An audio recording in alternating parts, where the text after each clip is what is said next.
Nagsusuka na ba ang makina nyo? Gaya nito. Ayaw magpawat.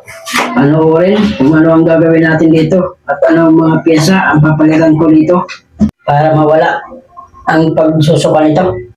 Ito ay Kia G2 engine guys. Ang ating ginagawang G2. So ito guys yung Dubai. Yan, tinanggal ko na yung mga liner niya guys. Nilinis ko na rin para sasalpak na lang natin yung ating liner. So yan, tinanggal ko na yung mga liner niyan. At ito na guys ang ating mga bago na liner. So ang gamit natin yan guys ay finish na liner. Yon, size finish na liner ang kinuha natin para hindi na tayo magpa machine shop. Ito ang ating bago. Yon, yung ating bago na liner. Mahugol ang gamit nating liner. Bali 4 yan. Tapos ang ating piston siyempre bago rin yan. Standard yan lahat guys. Balik. Tapos ang ating piston ring yan standard din. Okay. So ito na yung ating mga luma.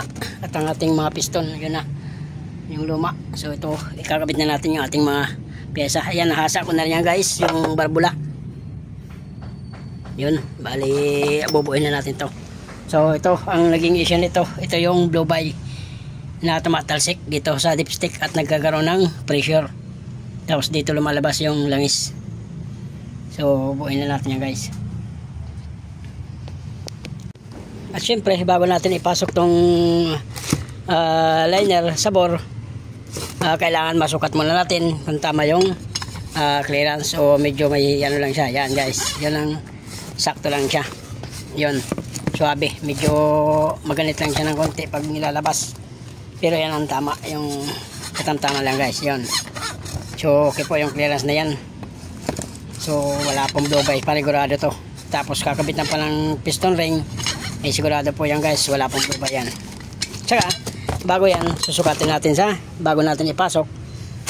Susukat muna tayo dito sa ating bore. So yan, kailangan swabe lang din yung pasok. Yun, ganyan lang guys.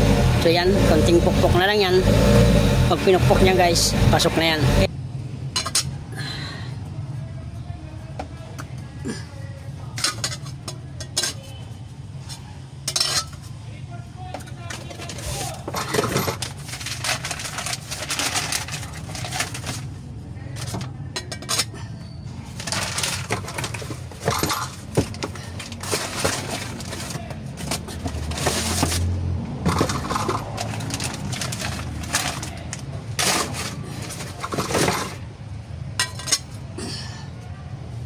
So lahat yan guys ay bago yung ating liner. So bago ang lahat, spray natin yan para pag pinasok siya madulas. Okay,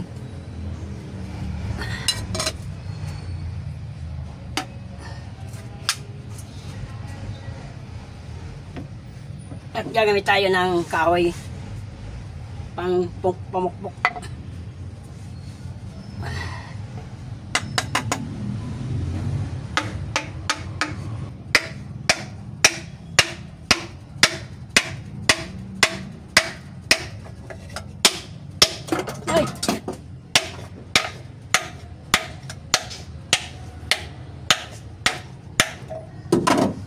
Huwag mo nang ibaon at para maano.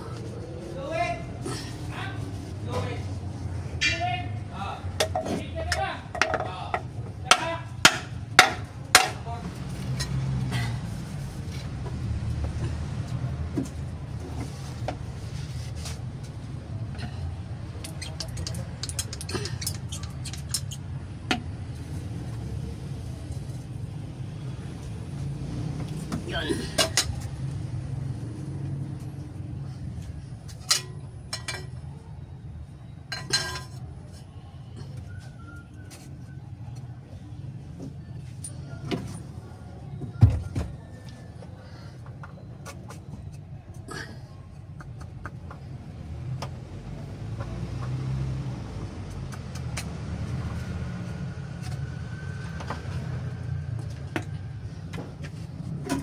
Oh, mas makapal na to.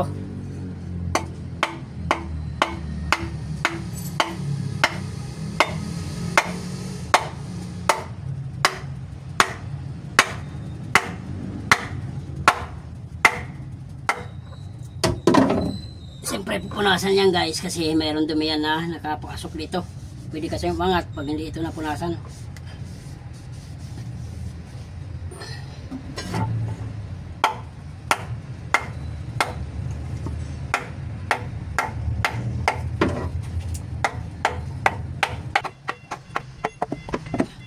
Mas.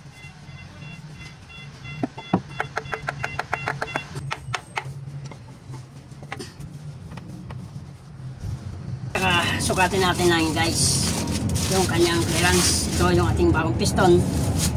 Ang front nilagay ganyan, so ganyan kailangan yun, smooth lang siya guys. Yan ang isakto yun, wala siyang kalog na malaki. Okay, so yan, okay yan.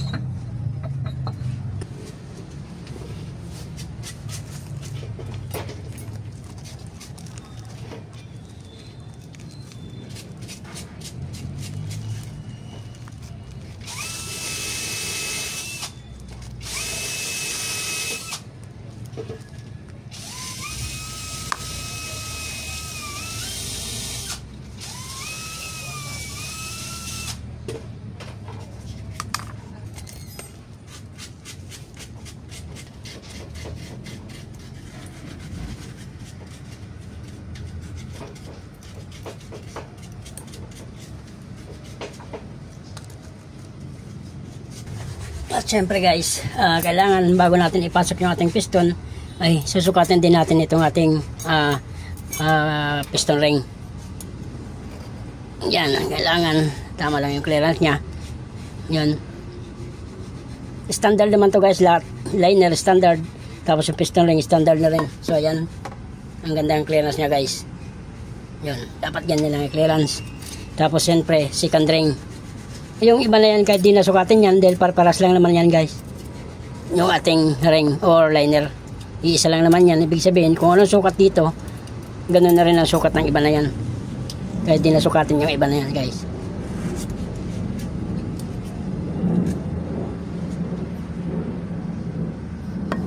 Ayan, so okay din yung clearance nya. Ayan, okay, so kabit na natin itong ating piston ring sa piston.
So, start tayo dito sa number 1.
So, yan guys, nakapasok na yung ating piston. Tapos yung ating liner. Ayan, nakakasana yan. Bago piston, bagong liner, bago piston ring. Ngayon, ang gagawin natin ay isasalpak na natin yung ating cylinder head. Na hasa ko na yan. Tapos, napalitan na rin ng valve seal yan guys.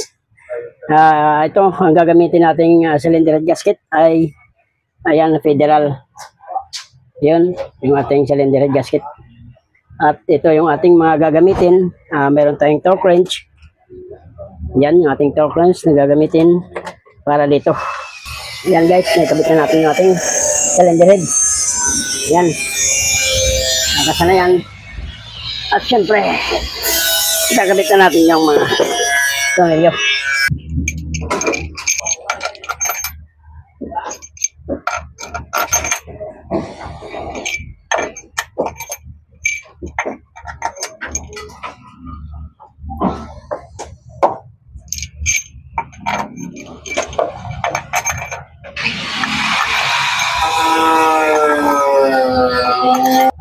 Siyempre, kabit na natin yung ating mga push rod guys. Kailangan may langis.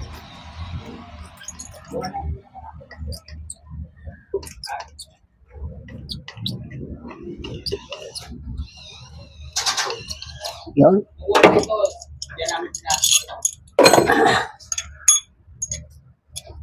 Kailangan nakashot yan. Sa valve tapit. Ay sa ano guys. Sa baso-baso niya. Kaya maramdaman nyo mo naman yun. Pagka nakamagnet, ibig sabihin pasok sa buta. Sana yun? Pasok sa baso-baso yun. Yan.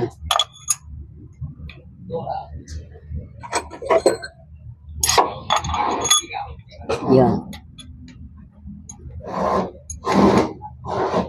Maramdaman yun guys kasi parang may magnet siya.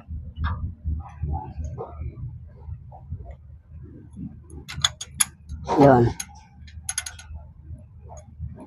Okay. Ito na guys. Nakabit na po natin lahat ng ating mga pyesa. So nakabit na natin yung ating rocker arm. Yung ating tube. Nakabit na po natin lahat yan guys. Pati yung belt. Exhaust manifold nakakabit na po yan. Ngayon ang gagawin natin ay mag-tune up na po tayo. So long method ang gagawin natin tune up dito. Yan. Nakauna na yan guys. Nakauna na yung ating doon sa ating pulley. Nakauna na yan. So, long method ang gagawin natin tune up dito ngayon guys. Nakabit ko na lahat yan. So, tune up na lang ang gagawin natin. Tapos, hapanda rin na natin ating mga rocker arm.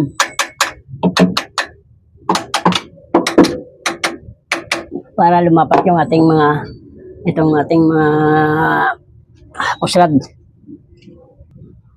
Yun. Nakauna na yan. Yan. Yan, nakauna yan guys. Yun. Yun. So yan guys, 1, 3, 4, 2 ang pairing order. Straight na number 10 na pillar gauge ang gamit ko. Yun. So, tune up natin. Tune up natin yung medyo maluwag lang siya. Hindi masyado masikip, hindi masyado maluwag. Yan guys, yan. Okay na sa akin yung ganyang gauge ay ano na yan, sukat.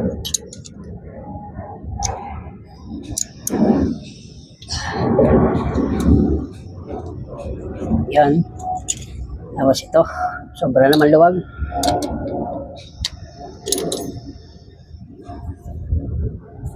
Yun.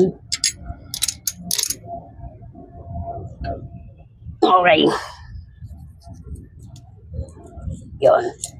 Okay, so number 3 kasunod. Bababa mo na yan yung intake na 4.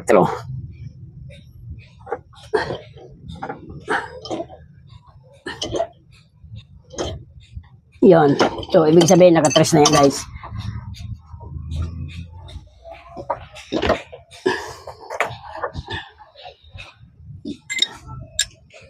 Yan.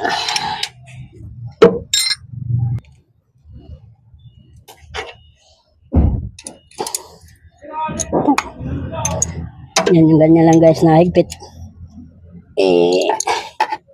Okay na yan. Okay na sa akin yan. Yan. Yung tamang-tama lang.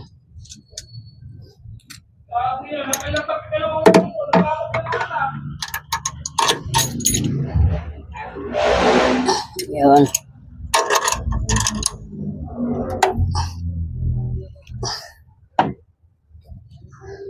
Okay. Tapos, 4. 4 kasunod.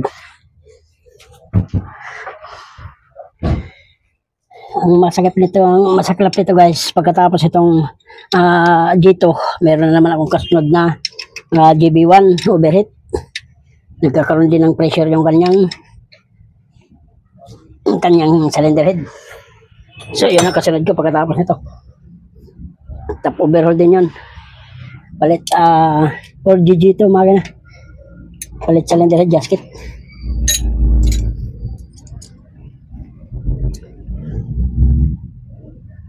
Yun.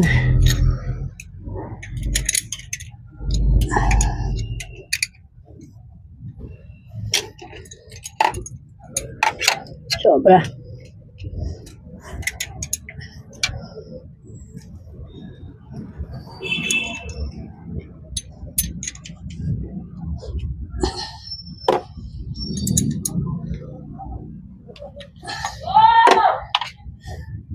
Okay.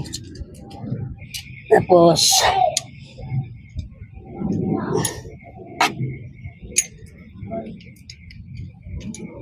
okay.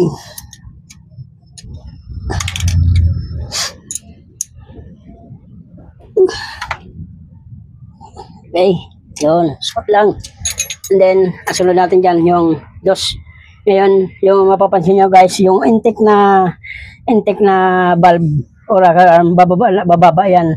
Ngayon, pag angat ng konti, yun na po yung number 2. So, ito po yung guys. Pag masdan nyo po, bababa po itong intake valve. Ibig sabihin yan, pag umangat ng konti yan, number 2 na yan. Ayan guys. Intake lang lagi pag mamasdan nyo. Yan. Bababa yan.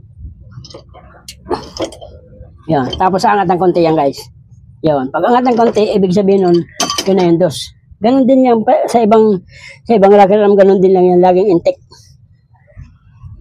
Pag intake ang bumaba, yun na yun. Ganyan timing. Okay.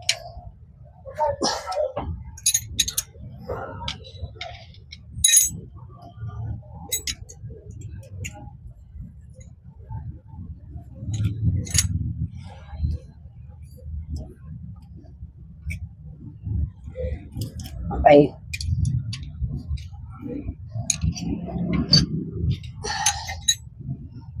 Yan. Ganyan lang tamang higpit lang.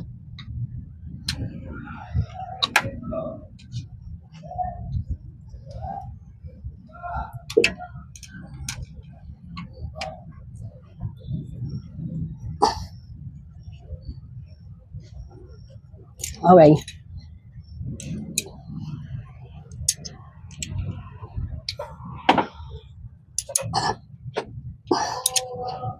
So, yun lang guys, ang pagtutune up. 1342 na firing order. Ngayon, tapos na tayo mag-tune up. Ang gagawin natin ay isasara natin yan.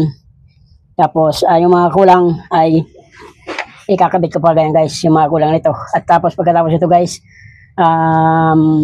ikakabit na natin yung lahat ng mga pyesa. Tapos, videoan ko na lang ulit guys pag ito ay papandarin na natin. So, hanggang dito na lang muna yung aking video. Na-tune up na natin. Tapos, kasunod nito guys ay papandarin na natin. So, hanggang dito lang muna. Standby muna guys. A few moments later. Ayan guys, nabuo na natin lahat yan. Naikabit na natin. Ngayon, meron tayo ditong wire. Erekta muna natin yung heater guys. Pero bago yan, palalabasin muna natin yung kurodo dito sa ating mga dito sa nozzle. So, i-redondo muna natin yan mga 3 beses. 4 na beses hanggat sa lumabas yung mga kurodo dito sa ating nozzle. Kailangan may lumabas muna dito sa ating mga tube. So, i-redondo natin.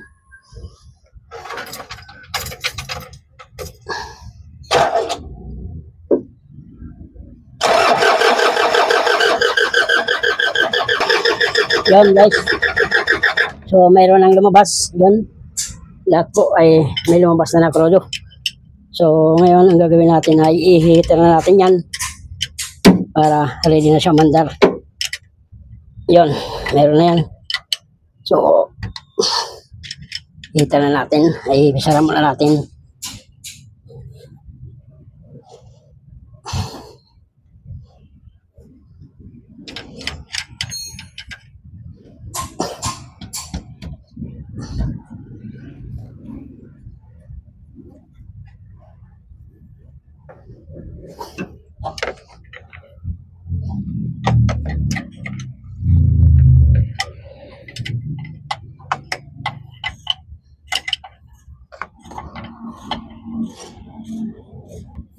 Yan. So ngayon ito guys, mayroon tayong nakaabang na wire dito para sa heater. Nagawa muna tayo ng heater para sa galing sa baterya to, sa positive guys. So ito, heater natin. Umandar. Sana umandar. Start.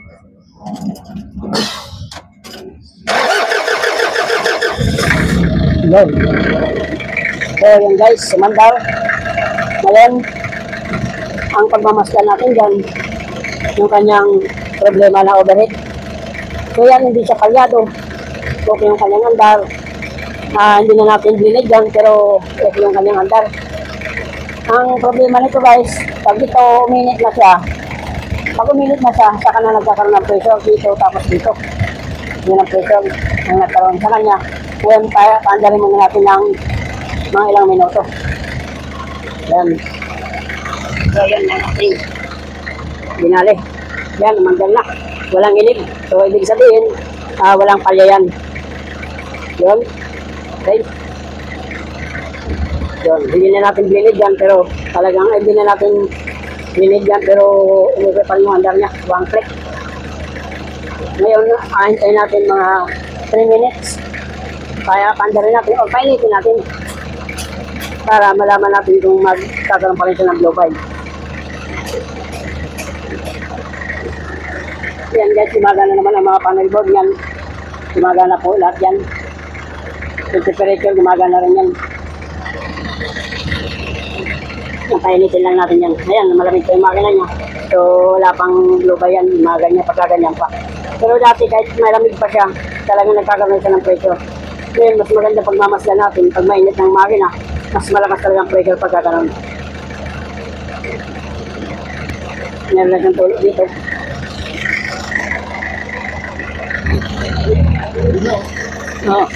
Ganda nga ng andar.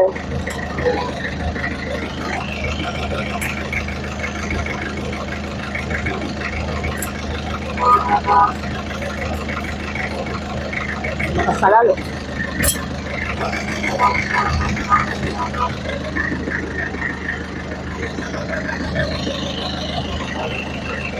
Ayan guys, mga ilang minuto na dapat magkaroon na ng pressure. Ito ang sakit dito, nagkakaroon siya ng pressure at mausok. Ayan guys, wala na siyang usok. Kasi dati yan, pag tinakpan ko yan, may pressure, talagang sumisipol pa pag tinatanggal. Tapos may bubulwak na langis dito. Yan, wala siyang pressure. Yan ganyan, normal lang yan guys. Mayroong ganyan. Huwag lang yun, tutulong ang kamay mo. Tapos dito, nag-uusok talaga at nagano talaga yun, nagtatalsikan langis pagka ganyan ang andar. So yan, wala pong usok yan. Tapos dito, lalong-lalo na dito yan guys sa temperature. Yan ang palatandaan ng mga blue bar. Pagka ganyan may usok na puti, tapos bumubulwak ang langis. So yan, napaka-alinis. Ayos, yung dali natin, natamba na naman. Nakatamba na naman tayo ng isang makina ito. Yan. Bibrikin muna natin yan mga kasi ito guys, dukot lang naman ginawa rito. Kailangan araw lang breakin yan. Yan. So, punta natin yung tambot to guys kung may usok. Yan yung ating ginawa. PC27.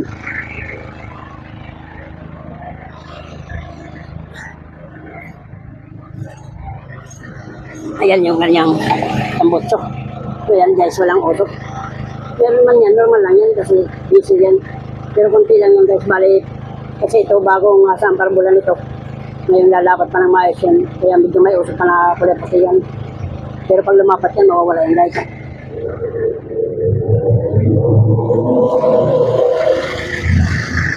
So yun lang guys, bali ang ginawa natin dyan, dukot ng magana. Bali nagpalit tayo ng piston ring, liner, and then valve set. Tapos nagasan na rin tayo ng barbula dyan. So guys, hanggang dito lang ang video. Maraming salamat po sa panonood.